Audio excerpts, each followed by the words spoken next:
Hello, welcome to Safla Shifa vlogs. അപ്പോൾ sound കുറച്ച് പ്രോബ്ലമാണ്. അപ്പോൾ നല്ല അടച്ചിട്ടുണ്ട്, സൗണ്ട് തീരെ വയ്യായിരുന്നു. അതുകൊണ്ടാണ് ആഫ്റ്റർ ലോങ് ആയിട്ട് വീഡിയോ ചെയ്യുന്നത്.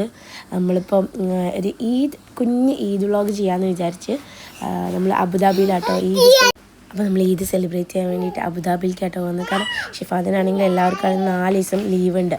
അപ്പം എന്നാൽ പിന്നെ എന്തായാലും നമുക്ക് എല്ലാവരും ഒപ്പം സെലിബ്രേറ്റ് ചെയ്യാമല്ലോ എന്ന് വന്നതാണ്. അപ്പോൾ വോയിസ് ഓവർ കൊടുക്കുമ്പോൾ തന്നെ ഇടയിലിങ്ങനെ കുട്ടികളുടെ ബഹളം ഉണ്ടാകും. നമ്മൾ അബുദാബിയിലാട്ടോ, അതുകൊണ്ടാണ്. അപ്പോൾ അതായത് നമ്മളെല്ലാവരും കൂടി കസിൻസ് എല്ലാവരും ഫൈനലി നമ്മൾ ഒരു മീറ്റപ്പ് പോലെ ചെയ്യാമെന്ന് വിചാരിച്ചു. കാരണം ലഞ്ചൊക്കെ കഴിച്ച് നല്ല അടിപൊളി ബിരിയാണി, നിസ്കാരമൊക്കെ കഴിഞ്ഞ് ലഞ്ചൊക്കെ കഴിച്ച് ഒരു അടിപൊളി ബിരിയാണിയൊക്കെ കഴിച്ച് നമ്മൾ ഒരു ഉറക്കമൊക്കെ കഴിഞ്ഞിട്ട് ഈവനിങ് പുറത്തിറങ്ങിയതാട്ടോ പാർക്കിലേക്ക് വേണ്ടിയിട്ട്.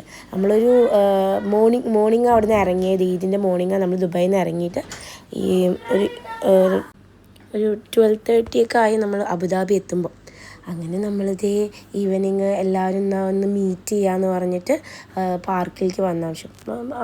അവിടെ പോയിട്ടും ഒബ്വിയസ്ലി വൈബിങ്ങും ഫുഡിങ്ങും ഒക്കെയാണ് നമ്മൾ പ്ലാൻ ചെയ്തത്. എല്ലാവരും കൂടി ആകുമ്പോൾ ഒരു രസമല്ലേ, കസിൻസും അങ്ങനെ എല്ലാവരും കൂടി ആകുമ്പോൾ രസമല്ലേ എന്ന് പറഞ്ഞ് നമ്മൾ ഇറങ്ങിയതാട്ടോ. ദൂരമൊന്നും പോയില്ല, പ്ലാൻ ചെയ്തില്ല. പെട്ടെന്നായിട്ട് പ്ലാൻ ചെയ്തപ്പോൾ നമുക്കൊന്ന് ശരി ഓക്കെ അടുത്തുള്ള എവിടെയെങ്കിലും പോകാമെന്ന് പറഞ്ഞിട്ട് എല്ലാവരും ഉണ്ടായിരുന്നു. നമ്മൾ എല്ലാവരും റിലേറ്റീവ്സ് എല്ലാവരും ഉണ്ടായിരുന്നു, കസിൻസും എല്ലാവരും.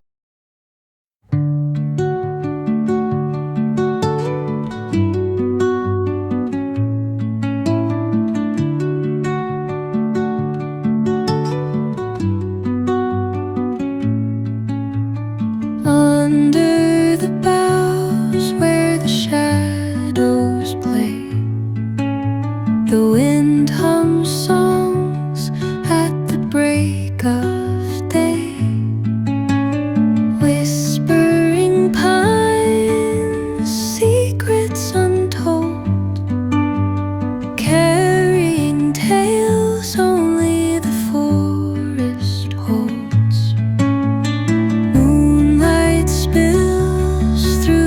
അപ്പോൾ ഒപ്പം ഇങ്ങനെ ഇരുന്ന് ഫുഡൊക്കെ കഴിക്കുക എന്ന് പറയുമ്പോൾ ഭയങ്കര രസമാണ് അല്ലേ, ഒരു വൈബാണ് നമുക്ക്. അപ്പോൾ നമുക്ക് ഇഷ്ടമാണ്, ഭയങ്കര ഇഷ്ടം. നമ്മൾ മെയിൻലി ഇങ്ങനെ ഒരു ഫീലിംഗ് വരുന്നത് അബുദാബിയിൽ വരുമ്പോഴാണ് കൂടുതലായിട്ട് നമുക്ക് ഇങ്ങനെ ഒരു ഫീൽ കിട്ടുക. ഇത് ഉച്ചയ്ക്കത്തെ ലഞ്ചായിരുന്നു കേട്ടോ. അപ്പോൾ നമ്മൾ കുറച്ച് ഫോട്ടോസ് എടുത്തിട്ടുണ്ടായിരുന്നു അവിടെ നിന്ന് എല്ലാവരും കൂടി ഇരുന്നിട്ട്. അപ്പോൾ അത് നമ്മളിവിടെ ആഡ് ചെയ്തിട്ടുണ്ട്, ഇതിൻ്റെ കുറച്ച് ഫോട്ടോസ്. ചെയ്യൂ ഒരു കയ്യിൽ മെഹന്തി ഇട്ടിട്ടുണ്ടായിരുന്നു, പിന്നെ ബാക്കിൽ വീണ്ടും കസിൻസൊക്കെ ഇട്ട് കൊടുത്താൽ നമ്മളിതേ അടിപൊളി എൻജോയ് ചെയ്ത് എൻജോയ്ഡ് ഈദെന്ന് വേണമെങ്കിൽ നമുക്ക് പറയാം ഇപ്രാവശ്യത്തെ. നമ്മൾ ഒറ്റയ്ക്കാകുമ്പോൾ നമുക്ക് അതിൻ്റെ ഒരു രസം കിട്ടില്ല. അങ്ങനെ ഫോട്ടോസും അങ്ങനെ എല്ലാം എടുത്ത് നല്ല രസമായിരുന്നു. സോ എല്ലാവരും സബ്സ്ക്രൈബ് ചെയ്യുക, ലൈക്ക്, ഷെയർ, കമൻറ്റ്.